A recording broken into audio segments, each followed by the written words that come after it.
یکم ذی الحجہ کے بعد ناخن اور بال کاٹنا۔ ذی الحجہ کے پہلے 10 دنوں میں بال اور ناخن نہ کاٹنے کی شرعی حیثیت کیا ہے؟ کیا یہ صرف قربانی کرنے والوں کے لیے ہے یا سب مسلمانوں کے لیے ہے؟ نیز اگر کسی کی حجامت زیادہ بگڑی ہوئی ہو تو کیا وہ ان دنوں میں بال بنوا سکتا ہے؟ رحیم دات 4 سدہ سے۔ ذی الحجہ کا چاند نظر آ جائے تو حدیث میں آتا ہے کہ وہ شخص جس نے قربانی کرنی ہے، قربانی کا ارادہ ہے جس کا، ہر آدمی کے لیے نہیں ہے، جس نے قربانی کرنی ہے، جس کا ارادہ ہے، ظاہر ہے مالدار کا ارادہ ہوتا ہے، اور اگر غریب کا ارادہ بن گیا ہے، واجب تو نہیں ہے غریب پر لیکن وہ ارادہ کر لیتا ہے، تو اس کے لیے بھی مستحب حکم یہ ہے کہ وہ ناخن اور بال نہ کاٹے، یعنی چاند نظر آنے سے پہلے کاٹ لے اور پھر ان 10 دنوں میں نہ کاٹے، اور وہ جب کاٹے جب جانور کے گلے پہ چھری چل جائے۔ یہ افضل عمل ہے، بہتر عمل ہے، لازم نہیں ہے۔ اور یہ افضل بھی اس صورت میں ہے کہ بعض دفعہ یہ ہوتا ہے کہ 40 دن ہونے والے ہیں اور ناخن بال آپ نے کہیں کاٹے نہیں ہیں، تو پھر 40 دن کی مدت سے زیادہ تو پھر یہ ناجائز ہو جائے گا، تو پھر ایسی صورت میں بہرحال آپ کو کاٹنے پڑیں گے۔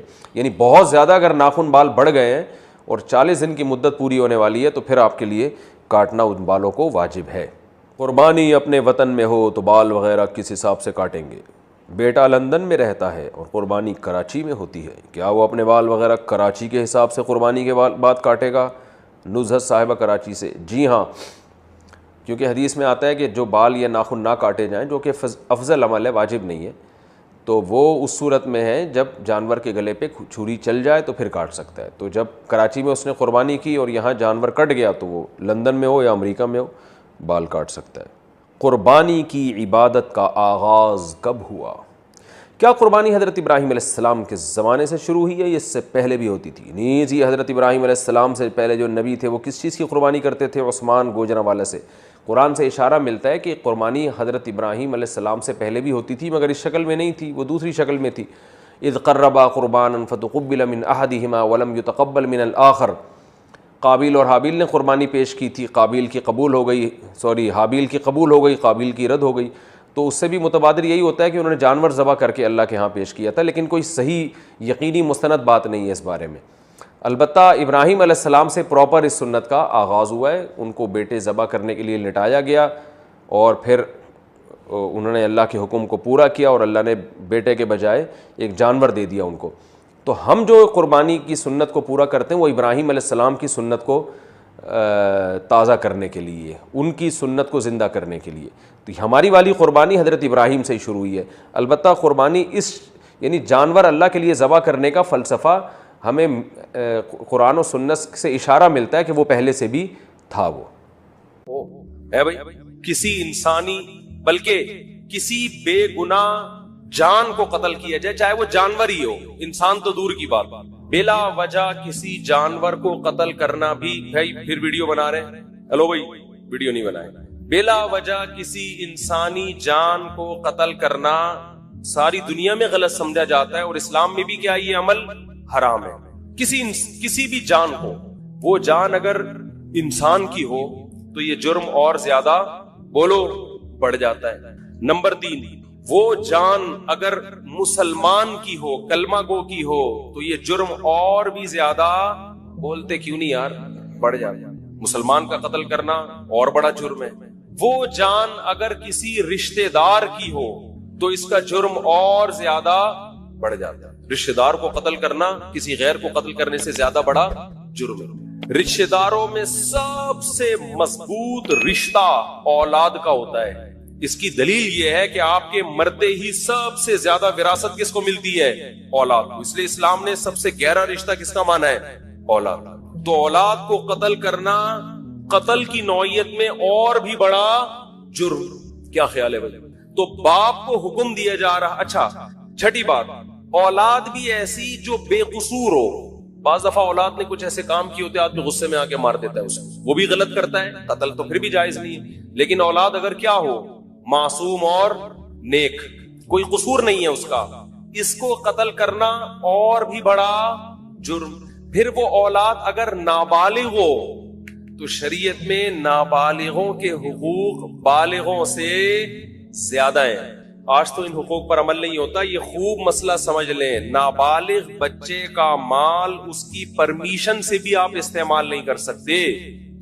نابالغ بچہ صدقہ کرے گا تو شریعت میں وہ کالعدم ہے، کیونکہ اس کو یہ حق نہیں ہے کہ اپنا مال کسی کو دے دے. وہ ابھی نہ سمجھے، شریعت نے اس کے تصرفات اور اس کے اس قسم کے افعال کو کالعدم قرار دیا ہے. نابالغ بچہ آپ کو اپنا پلاٹ گفٹ کر دے، شریعت اس کو کالعدم مانتی ہے. کوئی وصیت کر دے، کالعدم. سمجھتے ہو؟ کیونکہ اس کے مال کی حفاظت اور اچھا نابالغ بچے سے آپ کوئی کام بھی نہیں لے سکتے. یہ بہت اہم پوائنٹ کی بات ہے.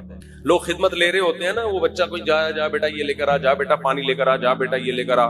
تو علماء نے یہ مسئلہ بیان کیا ہے کہ نابالغ بچے سے آپ کوئی کسی قسم کی خدمت نہیں لے سکتے. والدین خدمت لے سکتے ہیں، اسی طرح استاذ والدین کی پرمیشن سے اتنی خدمت لے سکتا ہے جس کا تعلق تربیت سے ہو. بہت مشکل ہے بات سمجھانا، بہت مشکل. مثال کے طور پر آپ نے پڑھنے کے لیے اپنا بچہ کسی ٹیچر کے حوالے کیا. اب ٹیچر کا ادب بھی آپ چاہتے ہیں اپنے بچے کو سکھانا، تو ماں باپ نے بچے سے یہ کہا اور ٹیچر سے بھی یہ کہا کہ اس سے خدمت لیتے رہا کریں. کبھی کبھار پانی منگوا لیا، یہ کام کروا لیا، دکان سے جو ہے وہ کوئی چیز منگوا دی، تاکہ اس میں استاذوں کی خدمت کا جذبہ برقرار رہے. تو ٹیچر اس نیت سے اس سے خدمت لے سکتا ہے تاکہ اس میں خدمت کا جذبہ برقرار رہے. اور یہ بھی جب لے سکتا ہے جب بچے کے والدین کی طرف سے ٹیچر کو اس کی پرمیشن بھی ہو، کیونکہ اصل متولی ماں باپ ہے، استاذ نہیں ہے. بہت مشکل ہے یار، کیسے سمجھائیں. تو لیکن آج کیا ہو رہا ہے، بعض اداروں میں بچوں سے محنت مشقت والے کام لیے جاتے ہیں، تو جائز نہیں ہے، ان سے خوب سمجھ لیں. اسی طرح ہنر سکھانے کے لیے بھی بچے سے خدمت لی جا سکتی ہے والدین کی پرمیشن سے. ماں باپ اپنے بچے کو میکینک بنانا چاہتے ہیں تو شو روم میں لے جا کے وہ جو ورک شاپ میں بٹھا دیا، تو وہاں جو بھی استاذ ہے اس سے کہا کہ بھئی اس سے پلگ پانا وغیرہ کھلواؤ تاکہ اس کو یہ کام آئے. تو ہنر سکھانے کی نیت سے بھی ٹیچر استاذ وہ نابالغ بچے سے خدمت لے سکتا ہے. کس کی پرمیشن سے؟ ماں باپ کی. مگر اس میں بھی یہ ہے کہ یعنی زیادہ محنت مشقت والے کام اس صورت میں بھی جائز نہیں ہے جس سے وہ تنگ آنا شروع ہو جائے. سمجھتے ہو؟ یہاں ایک مدرسہ ہے، مجھے نہیں یاد پڑتا کہ میں کبھی کسی بچے سے میں نے پانی بھی منگوایا ہو، مجھے نہیں یاد پڑتا. تو یہ اصول ہے، خوب سمجھ لیں. تو اس سے پتہ چلتا ہے کہ نابالغ کے حقوق اسلام میں بالغوں سے زیادہ ہیں. ٹھیک ہے، تو اس کا قتل کرنا تو اور بڑا جرم ہوگا نا. تو ابراہیم علیہ السلام کو اللہ تعالی حکم دے رہے ہیں کہ آپ قتل کریں ایک جان کا، اور وہ جان بھی انسانی جان، اور انسانی جان بھی معصوم بے گناہ، اور معصوم بھی آپ کا رشتہ دار، اور رشتہ دار بھی وہ جو سب سے قریبی، اور نابالغ بھی جس کے حقوق بالغوں سے زیادہ ہیں. اور مزید ایک بات یہ کہ وہ بچہ جو آپ کو آپ کی قربانیوں کے صلے میں بطور گفٹ ملا تھا. نہیں آ رہی بات؟ ابراہیم علیہ السلام نے جب اللہ کے لیے قربانیاں دی ہیں نا، تو اس کے گفٹ میں اللہ نے کیا دیے؟ اسماعیل. تو یہ تو اور زیادہ عجیب سی، یہ تو یعنی اللاجیکل بات بھی ہو گئی کہ معاذ اللہ نقل کفر ایک بہت بڑا جرم بھی کروایا جا رہا ہے، قتل انسانی کا، اور اللاجیکل کام بھی کروایا جا رہا ہے. اس لیے کہ جو چیز بطور گفٹ کے دی جاتی ہے وہ کبھی واپس نہیں لی جاتی. وہ طبعی عمر کو پہنچنے کے بعد انتقال کر جائے تو وہ تو سب نہیں مرنا ہے. ابراہیم علیہ السلام کہہ سکتے تھے اللہ تو نے تو میری قربانیوں کے صلے میں مجھے یہ بیٹا دیا تھا، تو دیا کیوں تھا جب تو نے اس عمر میں لینا تھا اور میرے ہی ہاتھوں ذبح کروانا تھا اس کو؟ کوئی لاجک سمجھ میں آتی ہے؟ آپ لوگ کی سمجھ میں آ رہی ہے میرا خیال ہے، تو بول لو نہیں آتی سمجھ. کوئی آتی ہے سمجھ میں لاجک اس کی؟ بالکل اللاجیکل کام، بالکل اللاجیکل کام. لیکن ابراہیم علیہ السلام نے فوراً حکم کی تعمیل کے لیے تیار ہو. کیوں؟ اس لیے کہ اللہ جب کسی بات کا حکم دے دے تو وہ اللاجیکل بھی کیا بن جاتا ہے؟ بولو. یہ چیز آج لبرل لوگوں کی کھوپڑی شریف میں بیٹھ گئی. یہ ہر چیز میں پوچھتے ہیں کیوں، وائی، اس میں کیا ہے، کھڑے ہو کر پانی پینا کیوں، بیٹھ کے پیوں. میں وہ ان سے جب بھی کوئی پوچھے نا اسلام میں بیٹھ کر پانی پینا کیوں افضل ہے، کھڑے ہو کر بھی جائز ہے، افضل ہے بیٹھ کے پیو. اس بولے کپڑے کیوں پہنے ہوئے ہیں، کیوں کا جواب دیکھو. جب بھی کوئی گمراہ آدمی کیوں کرے نا، سوال پوچھے، تو جواب دینے کے بجائے اس سے سوالات پوچھنا شروع کر دو کہ تیرے اوپر پہلے 10 سوال ہیں تو اس کا جواب دے. ہمیشہ ہر باطل کی عادت ہوتی ہے وہ آپ کو سوالات میں الجھائے. آپ اسی سے پوچھو کہ اور بہت سارے کیوں ایسے جن کا تمہارے باپ کے پاس بھی، اب تو باپ کا لفظ اب چلے گا، جس کا تمہارے باپ کے پاس بھی کوئی جواب نہیں ہے. یہ جو لبرل لوگ ہم سے پوچھتے ہیں تم لوگ لاکھوں جانور کاٹ دیتے ہو، معصوم جانور قربانی کے دنوں میں، ظلم ہے جانوروں پر، تو بجائے ان کے جواب دینے کے آپ ان سے پوچھا کرو تم ایک مرغی بھی کیوں کاٹتے ہو؟ جو میکڈونلڈ میں اتنی لاکھوں مرغیاں کٹ کے برگر میں آتی ہیں، یہ کس بیس پر کاٹ رہے ہو؟ کیونکہ انسان اتفاق سے جب وجود میں آیا ہے، یہ جانور بھی اتفاق سے وجود میں آئے ہیں، تو اتفاق سے وجود میں آئی ہوئی چیزوں میں کسی کو کسی پر برتری حاصل نہیں ہوتی۔ جتنا حق زندہ رہنے کا اس دنیا میں انسان کا ہے، اتنا ہی حق مرغیوں کا بھی ہے۔ آپ کہہ سکتے ہو کہ جانور بھی تو ایک دوسرے کو کھاتے ہیں، تو وہ تو جانور ہے نا، وہ تو گدھے ہیں ان کو تو سینس نہیں ہے۔ آپ کو تو کھوپڑی دی اللہ نے، اللہ کو نہیں مانتے، چلو فطرت نے دی آپ کو کھوپڑی، اور آپ کے پاس کھانے کی دنیا میں اور کم چیزیں، دال کھاؤ، ماش کی دال میں اتنا پروٹین ہے، گوشت کی ضرورت کافی حد تک پوری کر دیتی ہے ماش کی دال۔ ہندو کھاتے ہیں نا دالیں، کھا کھا کے تو 99 سال زندہ رہتے ہیں۔ تو کوئی زندہ رہنے کے لیے گوشت کھانا ضروری نہیں ہے۔ اسلام نے جو ہمیں گوشت کھانے کا حکم دیا وہ تو اور بہت سارے، اس میں تو ابھینندن کی وجہ سے کہا ہے ہمیں، یہ اس میں تو یہ کہا بھائی وہ آئے گا تو تم گوشت کھاؤ گے تو اوپر جا کے اس کو چائے پلا کے رخصت کرو گے۔ دالوں کا یہ کام جو دال پہ سیٹ ہو گیا، جو سبزی پہ سیٹ ہو گیا، وہ یہ کام 10-20 سال امریکہ نے افغانستان میں گھاس کھائی کہ نہیں کھائی؟ 20 سال امریکہ نے افغانستان میں کیا کھایا ہے؟ گھاس کھائی ہے۔ آگے سے افغان لڑے ہیں، تو اگر افغان سبزی خور ہوتے 20 سال لڑتے؟ کیا ہو گیا بھائی؟ 20 سال یہ دمبے کھا کے لڑے ہیں میرے بھائی، یہ سبزیوں پہ لڑائیاں نہیں ہوتی۔ تو گوشت کے تو سائیڈ افیکٹ ہیں کہ اس سے لڑتا ہے آدمی۔ تو لبرل لوگوں کو تو گوشت کی پیس، وہ کیا ہے، لو پیس چاہتے ہیں نا دنیا میں، اور بھی 2-4 اس طرح کے الفاظ ہیں، پیس، لو، اور کیا ہے، خیر وہ سوچتے رہے بعد میں بیٹھے۔ تو یہ تو پیس فل دنیا چاہتے ہیں، اس میں تو گوشت ہونا ہی نہیں چاہیے۔ آپ کو تو چاہیے کہ آپ ہندوؤں کی طرح گائے، وہ تو ہندو صرف گائے کی خدمت کرتا ہے، آپ کو چاہیے آپ بھینس کی بھی کریں، بکری کی بھی کریں۔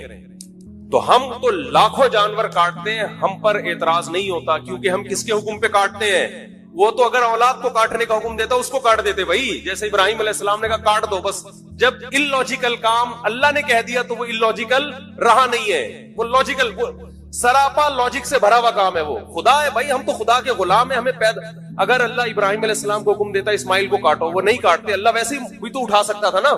کتنوں کے بچے 7-8 سال کی عمر میں ٹرک کے نیچے آ کے ہلاک ہو جاتے ہیں، وباؤں سے مر جاتے ہیں، تو وہ تو اللہ کو ویسے بھی حق حاصل ہے کہ تبھی تو اللہ قرآن میں کہتے ہیں کہ تم اللہ کی راہ میں صدقہ خیرات کرو۔ انسان کہتے ہیں اللہ میں خیرات کروں گا میں تو غریب ہو جاؤں گا، تو قرآن بار بار کیا کہتا ہے؟ یبسط الرزق لمن یشاء ویقدر، جس کے لیے میں چاہتا ہوں رزق کے دروازے کھول دیتا ہوں، جس کے لیے میں چاہتا ہوں تنگ کر دیتا ہوں۔ تو یہ تو میرے ہاتھ میں ہے، میں تمہیں ویسے بھی غریب کر سکتا ہوں، صدقہ دو، اگر اس سے غریب ہو بھی گئے ثواب تو ملے گا نا، اول تو ہوگے نہیں، اللہ دے گا مال تمہیں۔ تو ہمارے پاس تو دلیل ہے ہمارے رب کی طرف سے، اس نے ہمیں حکم دیا بقرعید کے 3 دنوں میں اپنے حبیب سے کہلوا دیا صلی اللہ علیہ وسلم، اللہ کو جانور کا خون بہانے سے زیادہ کوئی عمل محبوب، بولو نا بھائی، نہیں ہے۔ تو ہمارے پاس تو دلیل ہے کہ ابراہیم کو اللہ نے حکم دیا اپنے بیٹے کو ذبح کرو۔ اولاد کا ذبح کرنا illogical کام، کسی انسان کو کاٹنا illogical، لیکن اللہ کے کہنے سے کیا بن گیا؟ لاجک سے بھرا ہوا۔ اب اس پہ اعتراض کرنا illogical ہے، تو وہ خدا اگر ہمیں دمبے کاٹنے کا حکم دے اور اس میں انسانوں کا فائدہ بھی ہو، خود ان جانوروں کا بھی فائدہ ہے، خود ان جانوروں کا، اگر یہ جانور نہ کٹیں تو یہ تو بڑھاپے میں ان کو کون پوچھے گا؟ آپ انڈیا میں گایوں کی حالت دیکھو، بوڑھی گایوں کی، جن کو ماں جب بنایا ہے تو ماں جیسا بڑھاپے میں سلوک تو کرو ان کے ساتھ، کوئی پوچھنے والا نہیں ہوتا ان جانوروں کا۔ ان جانوروں کا جوانی میں کٹ جانا ان کے لیے بھی فائدہ مند اور انسانوں کے لیے بھی فائدہ مند ہے۔ اور اللہ کہتے ہیں سخرھا لکم، ان جانوروں کو اللہ نے کس کے لیے بنایا؟ ہمارے لیے۔ تو جو مذہب کو نہیں مانتے ان سے سوال ہے کہ تو ایک مرغی بھی کس بیس پہ کاٹتا ہے بھائی؟ تم شکار کس بیس پہ کرتے ہو؟ یہ جانوروں کو بھی زندہ رہنے کا اتنا حق ہے جتنا انسانوں کو ہے۔ تو ان سے سوال کیا کریں ان کے بجائے ان کا جواب دینے کے۔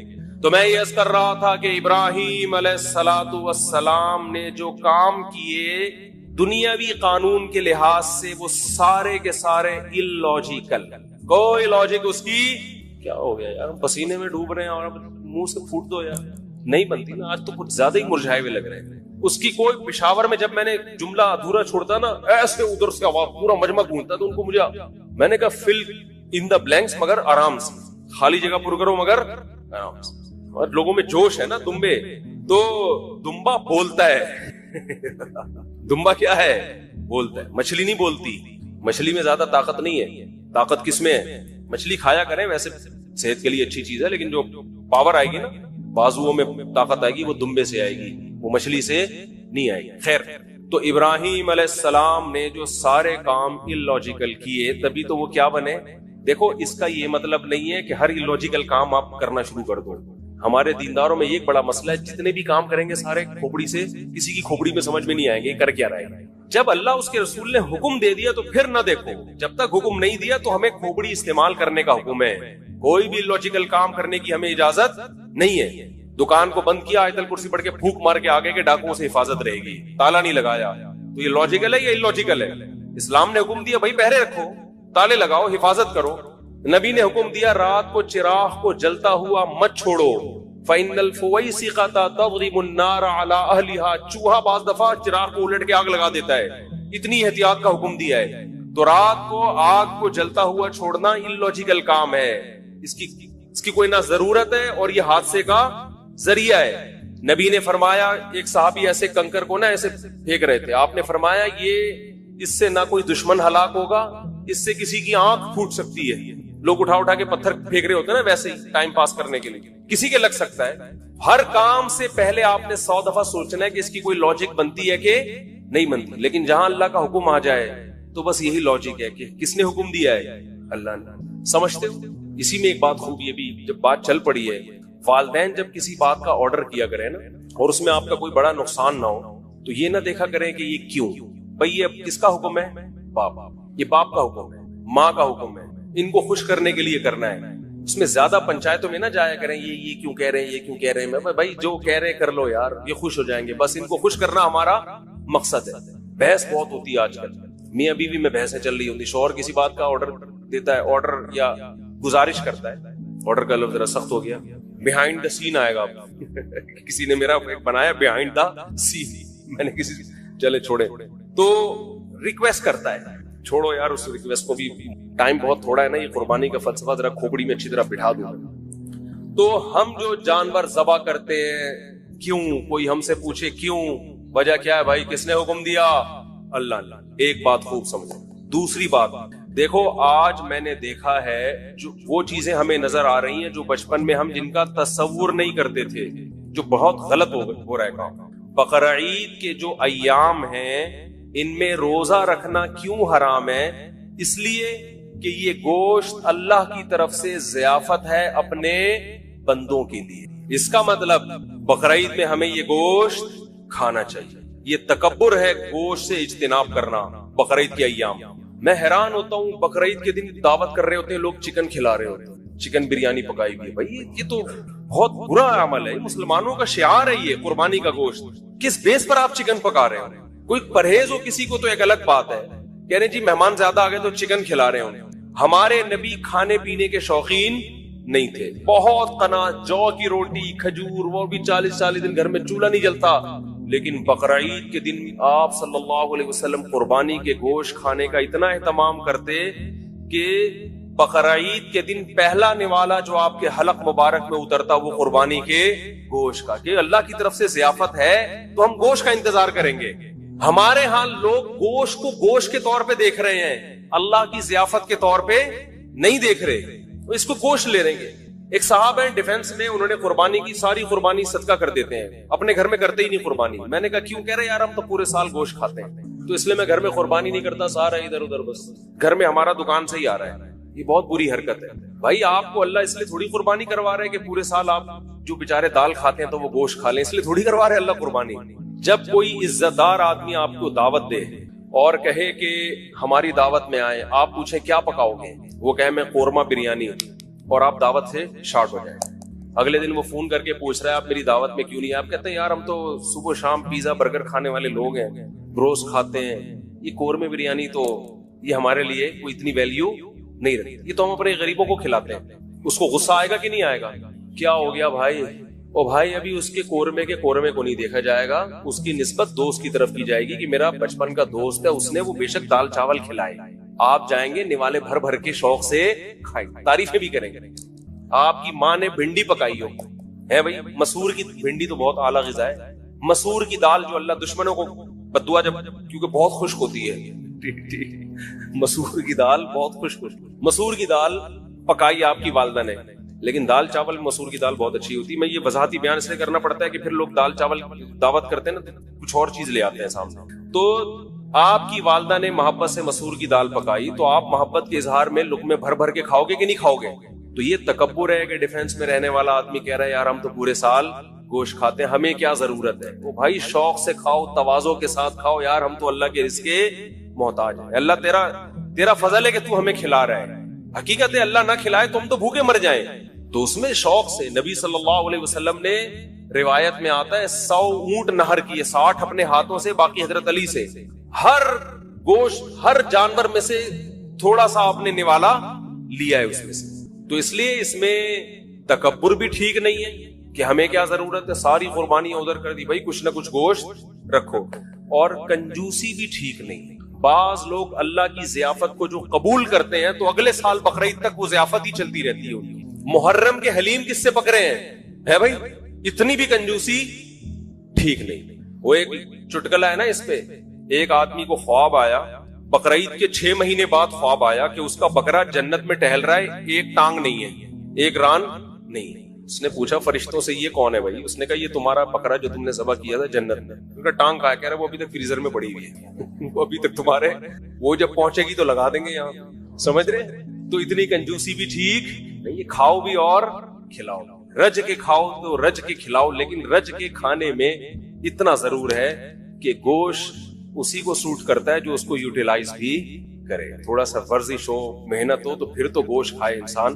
زیادہ محنت کا کام نہیں ہے تو پھر اللہ کی ضیافت اتنی قبول کریں جتنی افورڈ کر سکتے ہیں. میرے بیان سن سن کے چربیاں کھا کھا کے پتہ چلا آغا خان میں پڑے ہوئے ہیں, لیکن کھائیں ضرور.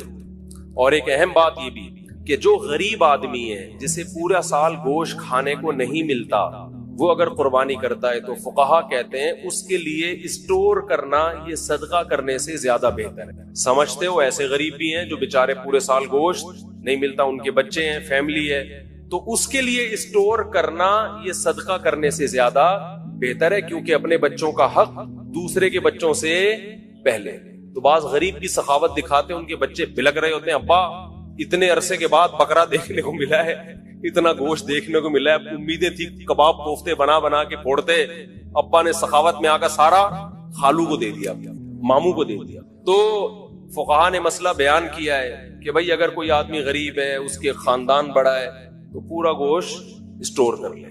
بچوں کا حق پہلے, بچوں کو پہلے فوکس کر, بیوی بچوں کو. سمجھتے ہو کہ نہیں سمجھتے؟ تو وہ پھر اس پہ آپ طنز نہ کریں کہ 6 مہینے بعد حلیم کیوں پکڑا ہے. بھائی اس کا مسئلہ ہے, وہ اللہ نے اس کو, تو بچوں کو پہلے کھلائے, باقی بات. تو یہ جو قربانی کے 3 حصے کیے جاتے ہیں یہ فرض واجب نہیں ہے, یہ مالدار کے لیے ایک مستحب حکم ہے کہ آپ مالدار ہیں تو آپ تو پورے سال کھاتے رہتے ہیں, ایک حصہ آپ کھا لیں, آپ اللہ کی طرف سے ضیافت ہے, ایک حصہ رشتہ داروں میں بانٹ دیں. اگر رشتہ دار مالدار ہیں تو پھر ان کو بھی بانٹنے کی ضرورت نہیں ہے. 1/3 آپ کیا کر دیں غریبوں کے لیے. قرآن کہہ رہے فَكُلُوا مِنْهَا وَأَطْعِمُوا الْقَانِعَ وَالْمُعْتَرَّ, قناعت والے کو بھی اور جو دیکھنے سے مسکین لگ رہا ہو, یعنی اتنا مسکین ہو کہ اس کی غربت کے آثار اس کے چہرے پہ ظاہر ہو جائیں, صحت سے پتہ چل رہا ہے کہ بیچارے کو گوشت کھانے کو نہیں ملا. تو غریبوں کو بھی کھلاؤ, خود بھی کھاؤ. تو جو غریب ہے وہ سارا کھا لے, جو مالدار ہے وہ 1/3 صدقہ کر دے. اور بھی کچھ مسائل ہیں جو انشاءاللہ جمعے کے بیان کے بعد میں قربانی کے حوالے سے بتاؤں گا. بہت اہم مسائل ہیں جن کی لوگ رعایت نہیں کرتے. آج مائک کا سیٹ اپ صحیح نہیں ہے تھوڑا سا, تو مجھے چیخنا زیادہ پڑ رہا ہے. تو نماز کے بعد انشاءاللہ ہمارے عید الاضحیٰ کی نماز 6:30 پر ہوگی, اور ہمارے یہاں 6:30 کا مطلب 6:30 ہی ہوتا ہے. سمجھتے ہو, اس سے پہلے بیان نہیں ہوتا تاکہ نماز ایک دم ٹائم پہ کھڑی ہو جائے. تو کچھ مسائل جو آپ نے پوچھنے وہ بھی پوچھ لیے گا نماز کے بعد انشاءاللہ. اللہ تعالیٰ عمل کی توفیق عطا فرمائے. قربانی سے متعلق کچھ یہ کیا پوچھا کسی نے, جلدی بتائیں. کچھ موٹے موٹے مسائل بتا دوں جو بہت زیادہ پوچھے جاتے ہیں. دیکھیں, قربانی کے جانور میں 7 آدمی اگر شریک ہیں تو 7 کے پیسے برابر ہونا ضروری نہیں ہے. بعض دفعہ گھر کا کوئی فرد بچڑا لے کر آتا ہے, چھوٹے بھائی کا حصہ بھی ڈال دیا, درمیانے والے کا بھی ڈال دیا, ایک ہمشیرہ کا حصہ ڈال دیا, اس میں کسی نے پورے پیسے دیے, کسی نے آدھے دیے, کسی نے, کوئی بیٹھ کے پیڑے کھا رہا, پیڑے کھانے والے بھی گھر میں ہوتے ہیں, وہ فری پھوکڑ میں حصہ اس کے نام ہو گیا. تو سب جائز ہے. یہ ضروری ہے کہ جس کا حصہ ہے اس سے ایک دفعہ پرمیشن لے لیں کیونکہ قربانی عبادت ہے، عبادت میں نیت ضروری ہے. جب اس کو اطلاع ہی نہیں ہے تو اس کی طرف سے حصہ پھر ہوگا نہیں. اطلاع دیں گے، بتا دیں گے تو بس یہ اس کا مطلب وہ راضی ہے. اس پہ منع کرنا ہوتا تو منہ سے کہہ دیتا کہ نہیں میرا حصہ نہ ڈالو. تو اتنا کافی ہے. سب کی طرف سے برابر پیسے شامل ہونا ضروری نہیں ہے. اور جو 7 حصے آپ ڈالیں گے سارے عاقل بالغ ہونے چاہیے. ٹھیک ہے. مرحومین کی طرف سے بھی قربانی جائز ہے. مرحومین کی طرف سے جو قربانی ہوتی ہے وہ ہوتی آپ کی طرف سے ہی ہے، لیکن اس کا ثواب مرحوم کو ملتا ہے. وہ ہوتی آپ ہی کی طرف سے ہے، اس لیے آپ اس گوشت کے مالک ہیں، کھائیں صدقہ کریں، آپ کی مرضی ہے. کیونکہ مرحوم وہ کسی عمل کا مکلف نہیں ہے. اس کا تو بیچارے عمل کا دروازہ بند ہوا تبھی تو مرحوم ہوا نا. وہ اگر وہ ابھی قربانی کر سکتا ہوتا تو مرحوم کیوں ہوتا پھر وہ. اور ہم بھی تھوڑی دیر میں، تھوڑے دنوں میں ہم سب نے مرحوم ہونا ہے کچھ وقت کے بعد جا کے. تو جو مرحوم کی طرف سے قربانی ہوتی ہے وہ ہوتی آپ ہی کی طرف سے. ثواب کس کو ملتا ہے؟ مرحوم کو. تو یہ بھی جائز ہے. نبی کی طرف سے بھی جائز ہے، زندوں کی طرف سے بھی جائز ہے، مردوں کی طرف سے بھی جائز ہے. نبی صلی اللہ علیہ وسلم نے کیا ایک اپنی طرف سے، پوری امت کی طرف سے 2 مینڈے ذبح کیا آپ نے. تو یہ اصال ثواب کا ثبوت بھی یہیں سے ملتا ہے. تو اس لیے جائز ہے قربانی، جس کی طرف سے چاہیں کریں، جتنی چاہیں کریں، اپنی حیثیت کو، اپنی اوقات کو دیکھتے ہوئے، اپنی چادر کو دیکھتے ہوئے. اتنا نہ کریں کہ کل لوگوں سے بھیک مانگنی پڑے. دوسری بات، قرضہ لے کے قربانی کرنا بھی جائز ہے. سمجھتے ہیں؟ قرضہ لے کے بھی قربانی کی جا سکتی ہے، بشرطے کہ قرضہ اتارنے کی طاقت ہو. ایسا نہ ہو وسیم بھائی سے پیسے لے کے ان کو چوڑے میں ڈال دیا، وہ بیچارہ مصیبت میں آ گیا، اب اس کے ادا کرنے کے پیسے ہیں نہیں، وہ آپ کے گھر کے باہر گھنٹی کے ہاتھ رکھ کے کھڑا رہتا ہے اور آپ نے اس کو ٹینشن میں دے دیا. تو وہ ایسی ٹینشن کسی کو دینا جائز نہیں ہے. بعض دفعہ یہ ہوتا ہے کہ آپ کے پاس ابھی نہیں ہے پیسے، کل آ جائیں گے، پرسوں آ جائیں گے، آپ کسی سے ادھار پکڑ لیتے ہیں، یار میرے پرسوں پیسے آ جائیں گے، یا 1 ہفتے بعد مجھے مل جائیں گے، یا مہینے بعد مجھے تنخواہ ملے گی، میں تمہیں دے دوں گا، اور یقین بھی ہو دینے کا. تو بعض دفعہ آدمی کر لیتا ہے، کیونکہ قربانی کا موقع تو 3 دن کے بعد نکل گئی نا. قربانی 3 دن کے بعد تو نہیں ہوتی قربانی. تو یہ مسئلہ ہے. تو ایک اہم مسئلہ تو یہ ہو گیا، قرضہ لے کے بھی کر سکتے ہیں، اور کسی کا حصہ، کسی کے پیسے کم ہوں، کسی کے زیادہ ہوں، یہ بھی کر سکتے ہیں. ایک اہم مسئلہ یہ بھی ہے قربانی میں کہ گائے کے جب 7 حصے ہوں گے تقسیم کے وقت، تو 7 حصوں کو تول کے تقسیم کرنا ضروری ہے. کیونکہ سود، گوشت جو ہے یہ سودی اموال میں سے ہے. جب بھی ڈیوائیڈ کا عمل ہوتا ہے تو اصل میں یہ خرید و فروخت کا عمل ہوتا ہے. آپ اپنا حصہ اس کو بیچ رہے ہیں، اس کا حصہ اس سے خرید رہے ہیں. یہ دھونے پڑے گا. تو آپ اپنا حصہ کسی کو بیچتے ہیں، اس کا حصہ اس سے خریدتے ہیں. تو یہ تقسیم کا عمل جو ہے نا، اصل میں یہ خرید و فروخت کا عمل ہوتا ہے. گوشت کو گوشت کے بدلے میں خریدا اور بیچا جا رہا ہے. تو شریعت میں جب بھی گوشت کو گوشت کے بدلے میں بیچا جائے گا تو برابر سرابر ضروری ہے. جیسے کھجور آپ نے بیچی اور اس کے بدلے میں دوسری کھجور لی، تو 1 کلو کھجور کے بدلے میں 1 کلو کھجور لے سکتے ہیں. ایک دانہ بھی اوپر چلا گیا تو حدیث میں آتا ہے خالص سود، عین الربا. اس کو کیا کہا گیا ہے؟ خالص سود. کھجور تو ایک مثال ہے. ہر تول کے بکنے والی چیز حدیث سے پتا چلتا ہے. کھجور چونکہ تول کی بکتی ہے نا، اس زمانے میں کیل کے ذریعے بکتی تھی، آج تول کے بکتی ہے. تو کوئی بھی کیل والی چیز جو لیٹر جیسے پیمانہ ہوتا ہے، یا تول والی چیز، ان تمام میں سودی احکام جاری ہوتے ہیں. تو گوشت کو جب گوشت کے بدلے میں بیچا جائے گا تو برابری ضروری ہے. تو جب قربانی کے 7 حصے کریں تو اندازے سے نہ کریں بلکہ تول کے کریں. اور اس میں احتیاط مزید یہ کر لیں کہ ہر حصے میں کلیجی ملا دیں تھوڑی سی. سودی احکام میں یہ بھی ہوتا ہے کہ اگر اس کے مخالف جنس ملا دی جائے تو پھر کمی بیشی جائز ہے. جیسے آپ 1 کلو کھجور بیچ رہے ہو اور ادھر سے لے رہے ہو 1.5 کلو کھجور، تو یہ آدھا کلو کیا ہو جائے گی؟ حرام ہو جائے گی نا. لیکن اگر اس 1 کلو کھجور میں آپ کچھ اور ملا دیں، 2-4 سیب ملا دیں، اس میں آپ ادھر سے 1 کلو کھجور ہے اور 2 سیب ہو گئے، ادھر سے 1.5 کلو کھجور، تو یہ پھر سود نہیں ہوگا، یہ جائز ہوگا. اس لیے کہ وہ جو آدھا کلو کھجور ہے وہ ادھر سیب کے مقابلے میں ہو جائے گی. سمجھ میں آ رہی ہے بات؟ تو یہ بالکل جائز ہیلا ہے. تو قربانی کے گوشت میں اگر آپ نے تقسیم کی ٹینشن سے بچنا ہے تو 7 حصے کر کے ہر گوشت میں تھوڑی سی کلیجی ملا دیں. ہر کلیجی میں تھوڑا سا گوشت ملائیں، ہر گوشت میں تھوڑی سی کلیجی. جب شروع میں کلیجی کے 7 حصے کریں، کلیجی، پھیپڑے اور جو کچھ بھی ہوتا ہے، تو اس میں 1-1 2-2 بوٹی گوشت کی ملا دیں. تو اس میں اگر کمی بیشی ہو گئی تو وہ جائز ہے.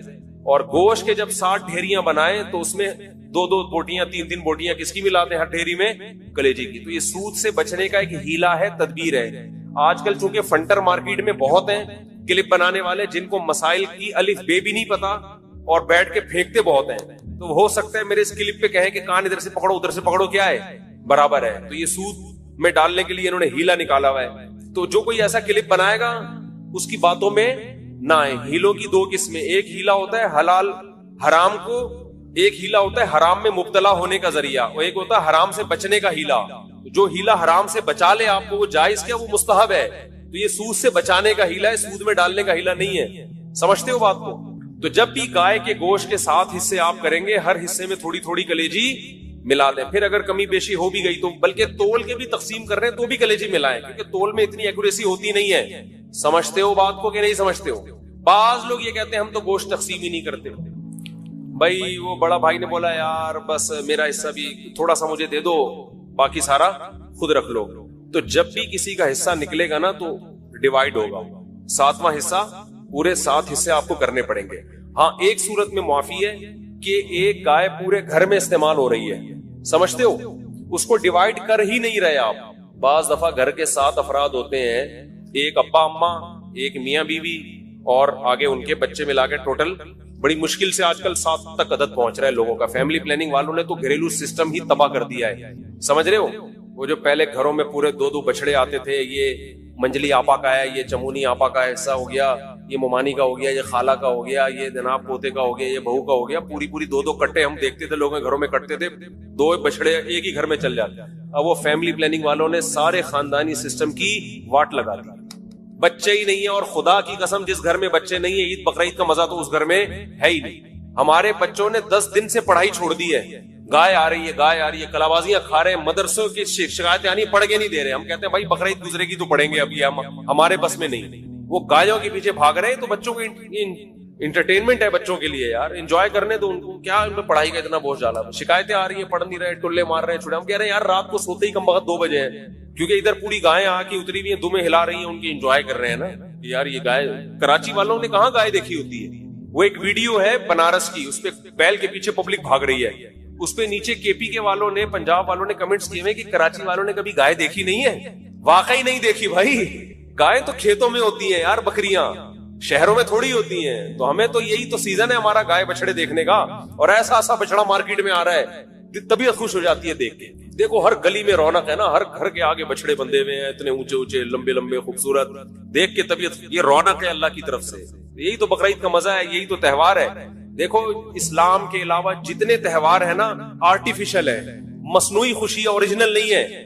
ہندو جو ہولی مناتا ہے کس بات کی ہولی ہے، کیا ہے، کہہ رہے پتہ نہیں کس بات کی خوشی ہے، مجھے خود بھی ابھی تک پتا نہیں ہے، بس خوشی مناؤ، انجوائے کرنے کی کوشش کرو۔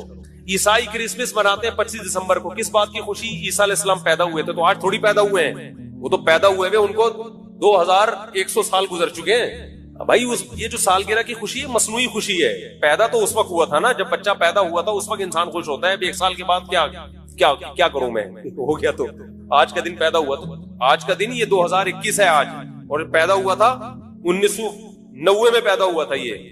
تو یہ خوشی ہوتی نہیں ہے، خام خواہ کی منائی جاتی ہے۔ اور شادی پہ بھی لوگ 1 سال کے بعد کیک کاٹ رہے ہوتے ہیں، حالانکہ مجھے پتا ہے اس دن تو ان کو افسوس ہوتا ہے۔ ایک سردار جی بیٹھے ہوئے فلم دیکھ رہے ہیں اور رو رہے ہیں، روئے جا رہے ہیں۔ کسی نے کہا کوئی رونے کا سین ہوگا، سردار جی سے پوچھا کون سی فلم دیکھ رہے ہو، کہہ رہے اپنی شادی کی ویڈیو دیکھ رہا ہوں بھائی میں شادی کی ویڈیو دیکھ رہا ہوں۔ تو اسلام کی جو 2 عیدیں ہیں نا وہ حقیقت میں کیا ہیں، خوشی کے دن۔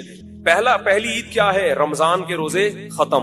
کتنا عجیب لطف محسوس ہوتا ہے یار، کھانے پینے کی کیا مل گئی چھٹی، 1 مہینہ نہ کھا سکتے تھے نہ پی سکتے تھے، رمضان کی تراویح ہے، اتنی لمبی لمبی نمازیں، اور سارا پھر اعتکاف والوں کا 10 دن اپنے آپ کو باؤنڈ کر کے مسجد میں بیٹھ جانا، بار بار دیکھنا چاند کب نظر آئے گا، ٹھیک ہے نا۔ اور 1 مہینے ناشتہ بھی گیا، نسوار بھی گئی، پان بھی گیا، گٹکا بھی گیا، سگریٹ بھی گئی، اور صبح کا ناشتہ بھی گول، دوپہر کا لنچ بھی گول، شام کی چائے بھی گول، سارا اسکیجول آؤٹ ہو جاتا ہے۔ اور 1 مہینے بعد کیسا پتلا ہونا شروع ہو جاتا ہے، کمزور ہونا شروع ہوتا ہے، ایک دم چھٹی مل جاتی ہے، چاند نظر آ گیا، اور کل کیا ہے، کل روزہ نہیں ہے۔ نیچرل خوشی ہے، کھا رہے ہیں اس دن اتنا اچھا